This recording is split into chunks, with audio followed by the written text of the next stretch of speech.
Hi everyone, it's Sandy Chong here from the Australian Hairdressing Council. Today I wrote an open letter to the industry and I actually want to read it out to you. Okay, so this letter is called An Industry Divided.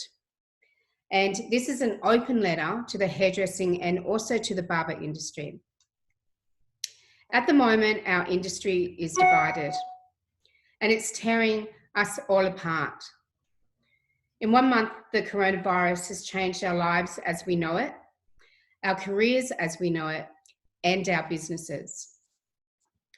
Businesses that were thriving and healthy are now struggling. We're all stressed financially and emotionally.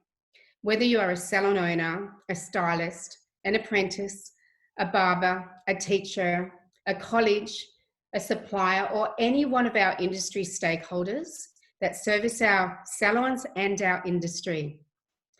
Our industry is hurting, and hurt people hurt people. We need to be united. This is a time of a health and also an economic crisis, and every single one of us is feeling the stress and the anxiety. Hairdressing and barbering have still not been given a government directive to close. We all have our reasons for choosing to stay open, and we have our reasons for wanting to close. And these reasons can be complex, whether personal or financial. There is no other industry or trade that is still open for business that blatantly contradicts every directive the government is giving out at the moment to save lives. Only hairdressing and barbering. The government is clear. The media is clear. Every time you turn on your TV, radio, social media, the message is simple. Save lives. Practice good hygiene. 1.5 social distancing. No public gatherings. And stay home, stay safe, and isolate, isolate, isolate. Substantial fines and potentially jail is in place if you don't follow these rules. However, it's still okay to visit a hair salon or a barber shop. Now, the mental health of the industry is also a crisis. The knowledge and reality that this is a highly infectious virus that is spread by community transmission adds stress to all of us. Today, there are over 5,700 cases of coronavirus in Australia. How many of these do you think have visited your salon or your barbershop? So who's the real villain here? Who is the real villain in dividing our industry? Because of these strict government messages, our industry is pointing the finger at salons or businesses who are open and who are closed. Landlords are accountable for much of the pressure when it comes to salons or businesses not being able to shut.